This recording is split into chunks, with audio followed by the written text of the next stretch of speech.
reservado para nós. Irmão, prazer, privilégio ter você aqui conosco para compartilhar. Deus te abençoe, fique à vontade. Amém, glória a Deus. Deus é bom, a paz de Cristo, irmãos e irmãs. Amém. Já quero pedir que você abra a sua Bíblia no livro dos Salmos. Quero pedir que você abra no Salmo 27, tá bom?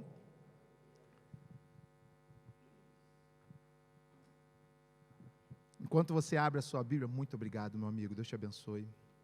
Enquanto você abre a sua Bíblia, eu quero agradecer a Deus por essa honra, por essa oportunidade, agradecer ao pastor Gessé que falou comigo no domingo, agradecer ao pastor Pedro, pastora Tímina, muito obrigado, acima de tudo agradecer ao meu Deus por essa honra, por essa oportunidade de compartilhar um pouco da palavra de Deus.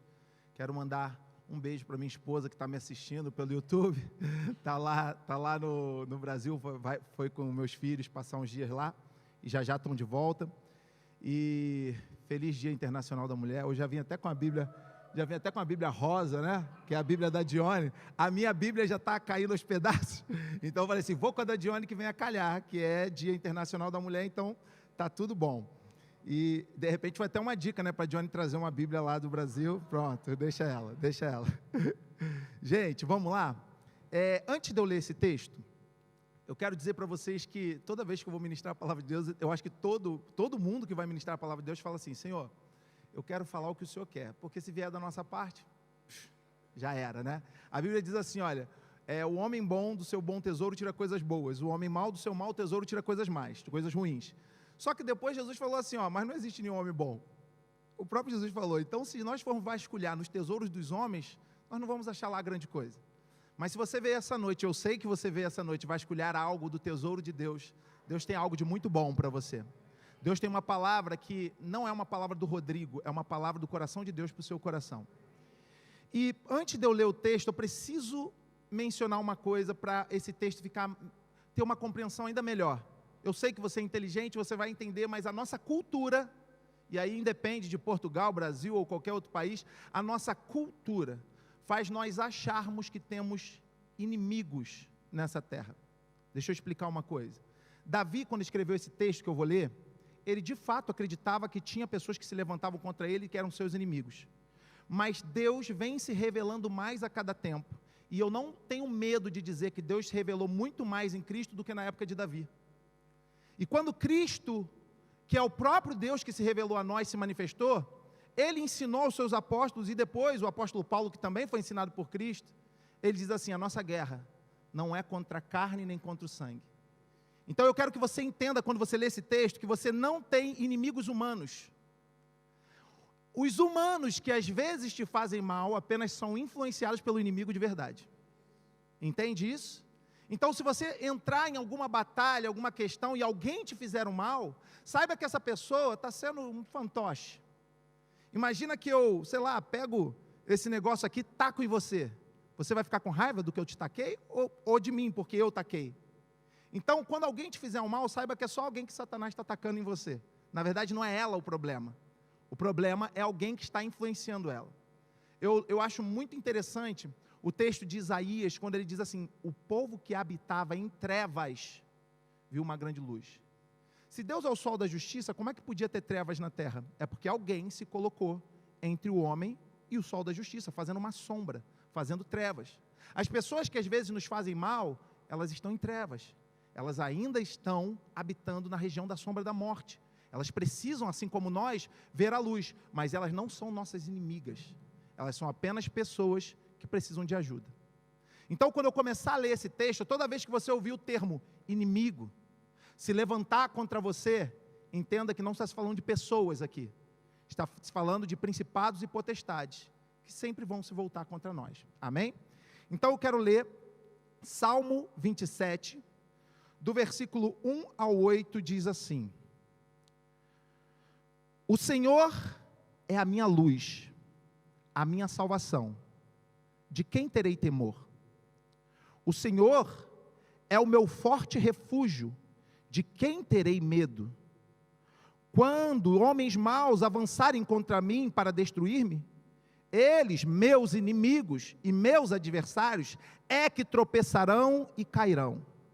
Ainda que um exército se acampe contra mim, meu coração não temerá. Ainda que se declare guerra contra mim, mesmo assim estarei confiante.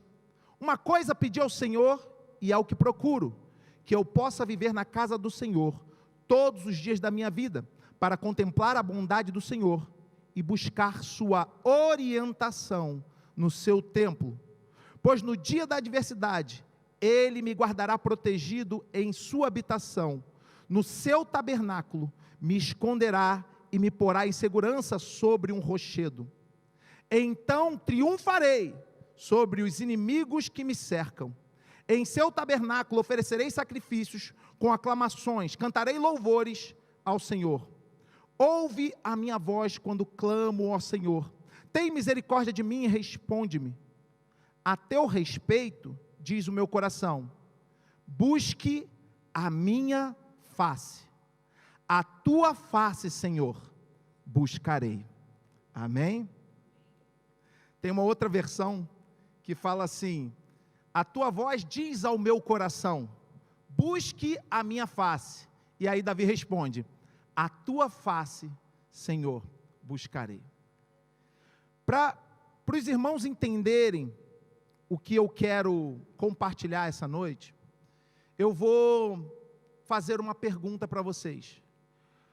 Qual seria o maior ato de bondade ou de relevância para a nossa humanidade? O que um ser humano, o que alguém, o que nós poderíamos fazer para sermos relevantes nesse tempo e para fazermos bem a quem nós amamos e as pessoas ao nosso redor? Qual poderia ser o maior ato, o melhor ato ou a melhor prática da nossa vida? Nós somos de uma geração de pessoas que querem fama sem ser relevante, e a nossa cultura compartilha isso, comunga com isso, concorda com isso, a nossa cultura concorda. Eu fui por 14 anos da minha vida, antes de pedir baixa e vir aqui para Portugal, eu fui por 14 anos do Corpo de Bombeiros. Quem faz mais sucesso? Um cara que entra no incêndio para salvar uma pessoa ou um jogador de futebol?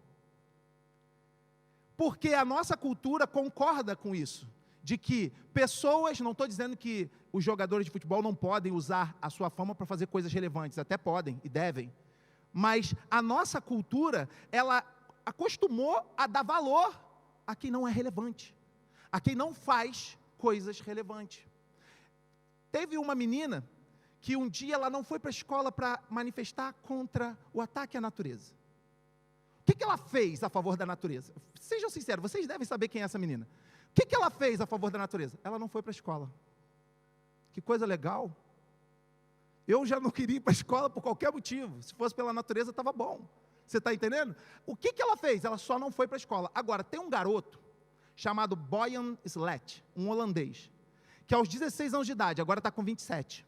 Aos 16 anos de idade, ele começou a catar lixo nas praias, nas águas, e ele começou uma ONG para limpar o mar.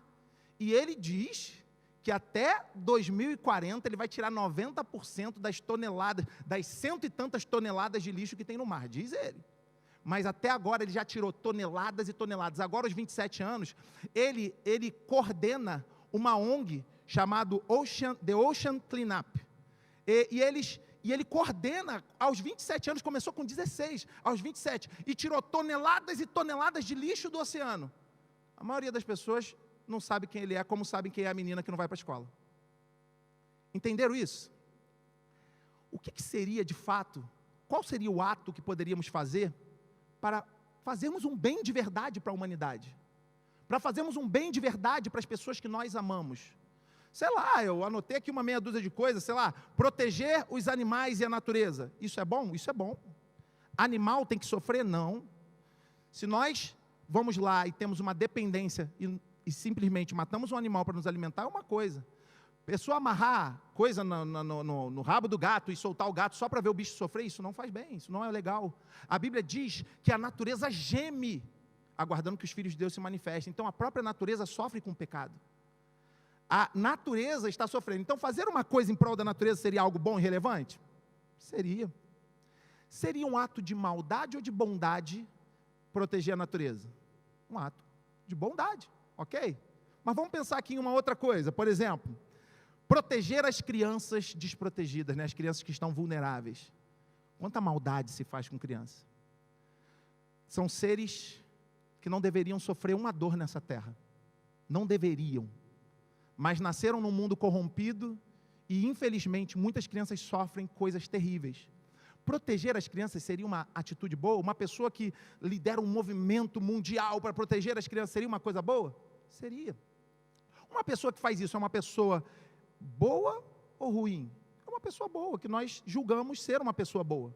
Então, seria um ato de bondade. Outra coisa, por exemplo, seria, sei lá, acabar com as guerras. Se eu tivesse como acabar com as guerras, seria uma coisa boa? Uma pessoa que luta pela paz, uma pessoa que luta pelo preconceito, uma pessoa contra o preconceito, uma pessoa que luta contra todo tipo de coisa ruim. É uma pessoa que está promovendo algo bom? Sim, ela está promovendo algo bom. Então, quando eu passo por todos esses passos, e cada uma dessas situações, as pessoas que promovem isso, elas têm uma mesma qualidade. Nós chamamos elas de pessoas boas. Todas as pessoas que promovem algo desse tipo que eu descrevi aqui, nós costumamos chamar de pessoas boas. Então, na verdade, o maior ato, o ato mais relevante, a atitude mais importante que nós poderíamos ter para fazer bem para a nossa família, para as pessoas que nós amamos e para a humanidade seria ser bons. O restante iria fluir através de nós. Deveríamos ser bons. Até aqui vocês concordam que um ato de bondade é o que nós precisamos para nós, para a nossa família, para as pessoas ao redor? Quem aqui, provavelmente alguém teve experiências, eu graças a Deus não tive, mas eu sei que muitas pessoas têm experiências ruins com os pais. Pais que não foram bons, pais que não amaram, pais que não respeitaram, pais que abandonaram.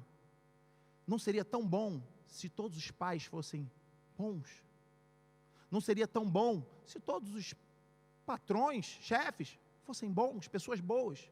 Nós conhecemos pessoas que maltratam quem trabalha para elas e nós conhecemos pessoas que ninguém quer sair daquela empresa, porque o camarada age como um pai. Não seria bom que todo mundo fosse bom? Não seria bom que todos os políticos fossem bons? Então, automaticamente, nós entendemos que a melhor coisa que nós podemos fazer, por nós, pela nossa família, pelas pessoas que amamos, pelo reino de Deus, é ser bom. Só que aqui nós esbarramos num problema. Nós esbarramos num problema grave, porque Marcos, capítulo de número 10, versículo 18, ninguém mais, ninguém menos que o próprio Senhor Jesus Cristo, disse, não há ninguém bom. Um camarada chegou para Jesus, se atirou, né, fez uma presepada danada. Depois quem conhece essa história, né, que é o jovem rico, sabe que foi tudo presepada. Mas ele se atirou e falou assim, bom mestre. E Jesus deu uma bronca nele. Bom o quê, rapaz? Não tem ninguém bom aqui não, bom é só Deus. Aí a gente para pensar, eu falo assim, quando eu li esse texto e questionei, eu falei, Deus, como assim? Mas o Senhor não é o próprio Deus que se fez homem? Filipenses capítulo de número 2, não diz que Deus abriu mão da sua glória, se fez homem, veio até nós. Então, como o Senhor diz que só tem Deus que é bom? Se o Senhor, apesar de estar como homem na terra, era o próprio Deus que se fez homem. Ali eu entendi que tinha uma cultura, naquela época, que Jesus mesmo criticava, que era a cultura da bajulação. Não sejam como os fariseus, que gostam de ser chamados de rabi, mestre, que gostam dos primeiros lugares. A cultura da bajulação existia naquela comunidade, e aquele cara achou que ia colar com Jesus. O bom mestre, que ele chamou Jesus, não foi o bom mestre que nós às vezes declaramos, o Senhor é bom, porque eu te adoro, o Senhor é o meu Deus. Não foi isso. Jesus é um cara que está ganhando fama aí, vou colar nele. Vou lá bajular um pouquinho e vou colar nele. E Jesus falou assim, política da bajulação comigo não rola, filho. Se você acha que eu sou igual aos outros mestres e por isso você está me chamando de bom, então deixa eu te contar uma coisa, nenhum deles é bom. E se você acha que eu sou como eles, nem eu vou ser. Se você acha que eu sou como eles. Porque bom é só Deus. Então, se Jesus disse que não há ninguém bom, como que eu vou ser bom nessa terra? Como que eu vou fazer algo por mim, pela minha família, para que eles sejam abençoados? Aí, a coisa piora quando eu leio Romanos 3, que diz que não havia um justo sequer, e todos pecaram e destituídos foram da glória de Deus. Quando eu vou para o Salmo 14, a Bíblia diz assim, Deus olhou do céu para a terra procurando um, e não havia um. E você acha que Deus olhou para um tempo, uma era? Não. Deus contempla todos os tempos, todas as gerações, de qualquer cultura. Ele conseguiu olhar todos os homens, de Adão até o último que ainda vai nascer. E ele viu que não havia um bom.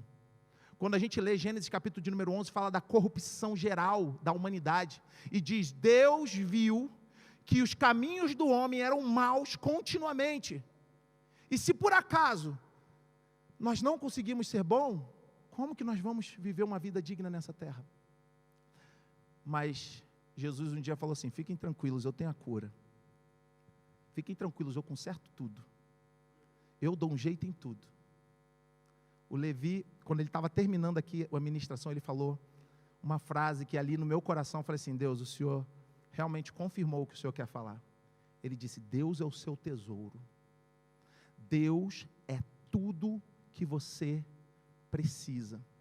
E Jesus, sabendo disso e olhando para a humanidade, sem embolar no pecado, o seu amor transbordou.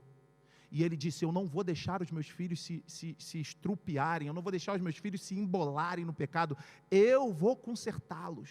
Só que não tem como eu jorrar bondade se primeiro não jorrar bondade em mim. Eu não tenho como fazer algo justo, algo honesto, algo amoroso, algo bondoso, se primeiro não me for dado. Porque lá no Éden, essa bondade que era nossa por natureza foi retirada.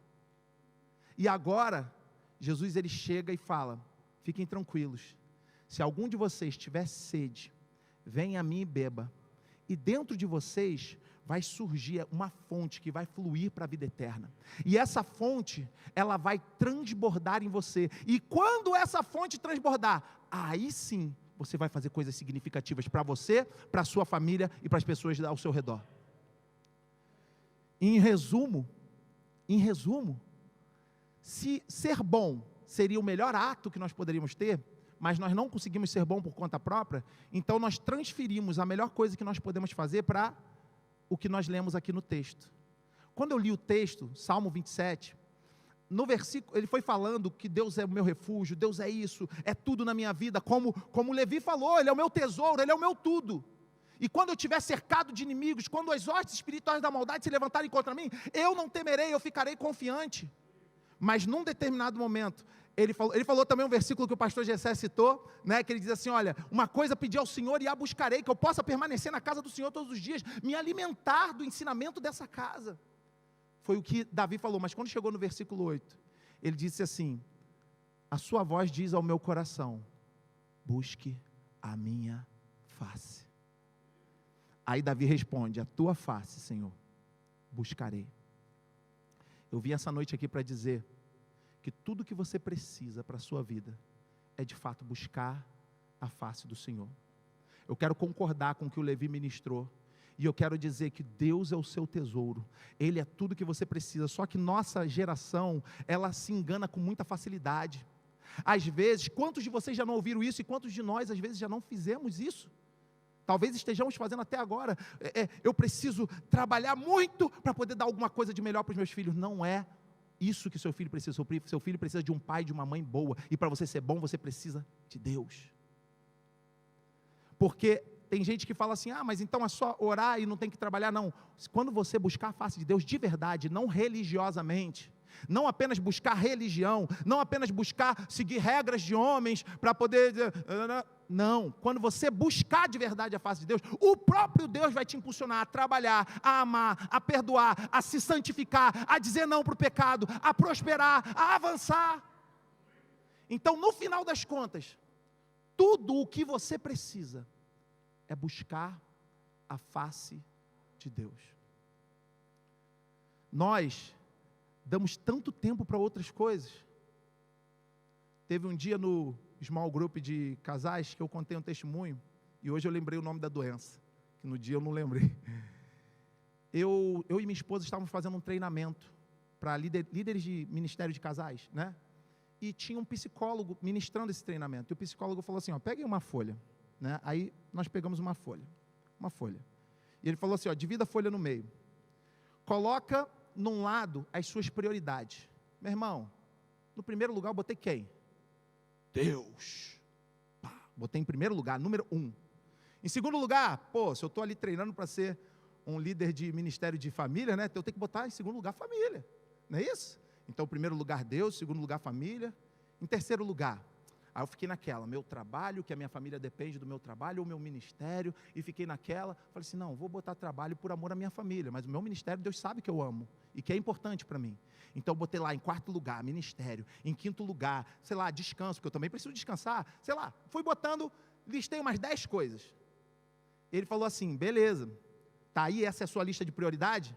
Essa é a minha lista de prioridade, todo mundo fez esse exercício. Ele falou assim, agora do lado, calcula mais ou menos por mês, faz um cálculo meio por alto, por mês, quanto tempo você gasta, ou você investe nessas coisas que são sua prioridade.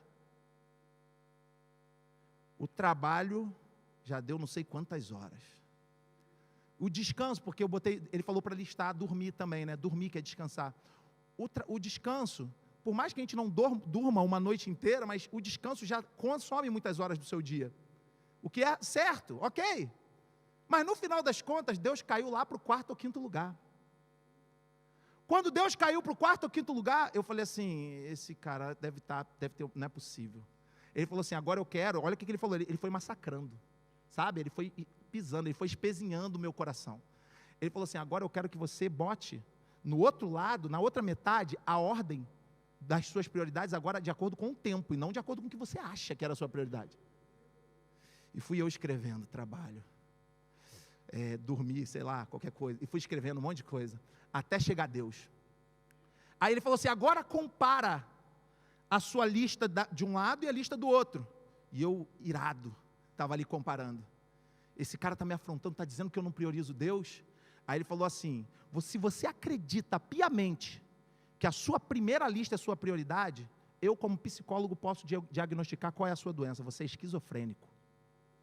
Porque o esquizofrênico é a doença psíquica que faz a pessoa crer no que não existe. E eu lembro no Corpo de Bombeiros, que uma vez eu fui acionado para conter uma pessoa que estava em surto, e quando chegou lá, a pessoa chegou assim, o rapaz que está em surto está lá em cima, eu conheço todo mundo aqui porque eu sou dono desse prédio. O dono do prédio era o cara que precisava ser contido. Ele não era dono do prédio. Mas ele falou com tanta convicção que eu acreditei. Eu falei assim, o cara está lá em cima, tá bom. E eu fui. Mas na verdade, ele não era dono do prédio de nada. E você pensa que ele fugiu? Você pensa que ele me enganou para correr? Não, ele me contou como se fosse o dono do prédio e ficou lá. Para depois a gente voltar. Foi esse que falou comigo. Para a gente levar ele para o hospital psiquiátrico. Mas ele acreditou piamente, porque ele era esquizofrênico. E ele já tinha esquizofrenia diagnosticada por psiquiatra, por psicólogo, por todo mundo. Ele tinha laudo médico. Vocês estão entendendo? E aí aquele psicólogo virou para mim e falou assim, virou para todo mundo, e parecia que ele estava falando só comigo. Ele falou assim, das duas uma, ou você é esquizofrênico, ou você é um baita de um mentiroso. Qual dos dois você quer ser? Ele falou para mim. Eu falei, uma terceira opção? Pelo amor de Deus, que eu não quero ser um mentiroso, mas eu também não quero ser um esquizofrênico. Na pior das hipóteses, eu acho que eu prefiro ser esquizofrênico do que mentiroso. Mas enfim, naquele dia eu fui confrontado, quando eu entendi que eu dizia que buscava Deus, e não buscava de verdade. Eu dizia que Ele era meu tudo, e não era de verdade. Eu dizia que Ele me preenchia, que eu me deleitava nele, e não me deleitava de verdade. A partir dali, todos os dias, quando eu começo a dar muito tempo para alguma coisa, isso me incomoda. Isso me angustia, porque eu falo, eu não sou esquizofrênico, nem maluco, nem mentiroso.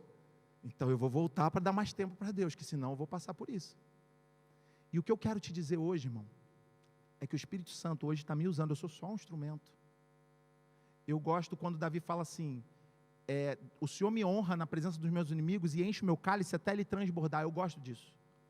Hoje, eu não sou nada além de um cálice que está transbordando algo para você, só isso. Eu não sou nada disso, nada além disso. O que você de fato precisa é do conteúdo que o Espírito Santo hoje está trazendo para você. E o que o Espírito Santo de Deus está trazendo para você hoje é o mesmo sussurro que ele trouxe para o coração de Davi, no Salmo 27, versículo 8. Busque a minha face. Fica de pé em nome de Jesus. Eu quero fazer uma oração por vocês. Eu sei que hoje é quarta de oração, então é dia de orar. Vamos orar ainda mais, tem mais pedidos de oração, um monte de coisa para a gente fazer. Mas eu queria fazer uma oração por você. Hoje eu não vou te convidar aqui à frente, porque eu acredito que essa oração não tem ninguém aqui que não precise dela.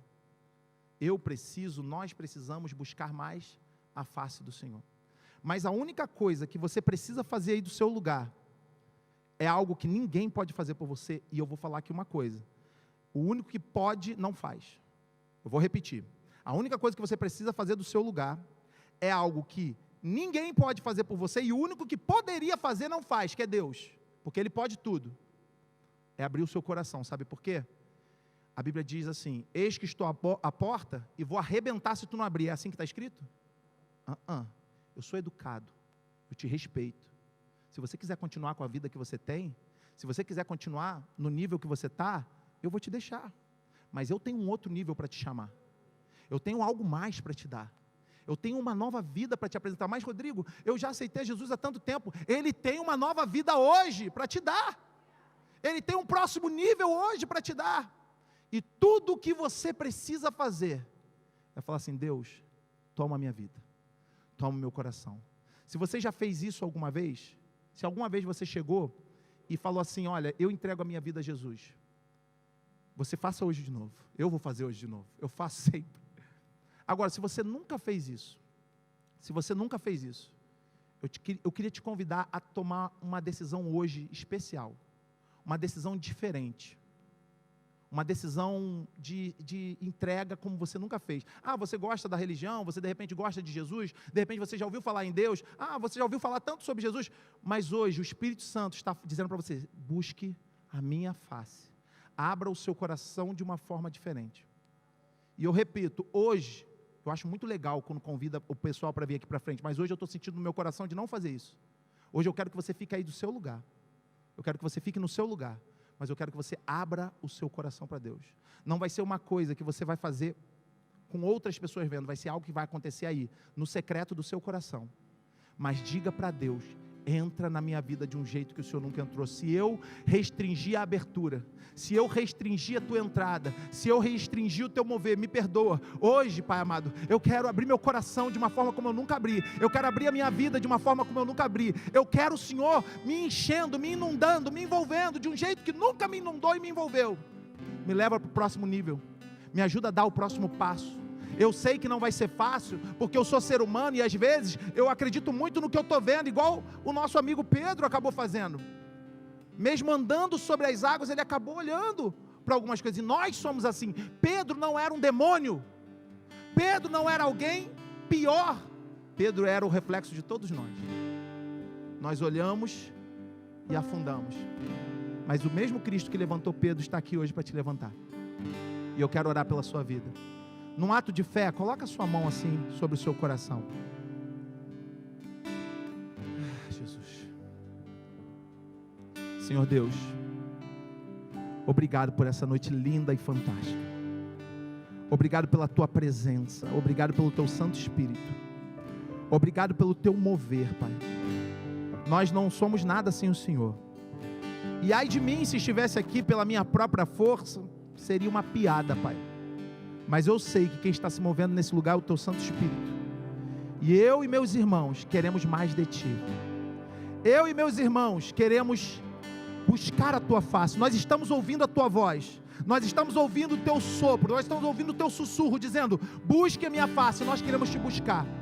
E eu quero pedir, Pai amado, que o Senhor venha sobre nós, entre, encontre as portas abertas do nosso coração, a porta aberta da nossa alma, do nosso espírito, do mais profundo e íntimo do nosso ser. Vem, Pai amado, sobre nós, enche-nos do teu Espírito Santo. Ajuda, Pai, cada um dos meus irmãos e irmãs, fortalece na caminhada, joga por terra as intenções de Satanás, joga por terra as intenções do inimigo, e ainda que se levantem exércitos contra ele, que esses exércitos fiquem envergonhados, e que eles sejam exaltados e abençoados. Pai amado, abençoe em cada detalhe da vida deles, santifica quem tem que ser santificado, purifica quem tem que ser purificado, dá ousadia para quem precisa ser ousado, dá crescimento, Pai amado, para quem precisa crescer. Leva-nos para um próximo nível, Deus, leva-nos para um próximo nível, em nome de Jesus, Pai, em nome de Jesus. Espírito Santo, e se nós ficarmos perdidos sem saber o que fazer, seja a nossa luz, seja o nosso guia, nos mostre o caminho, não nos deixe perdido, não nos deixe confuso, em nome de Jesus, amém, amém. Que Deus te abençoe, em nome de Jesus.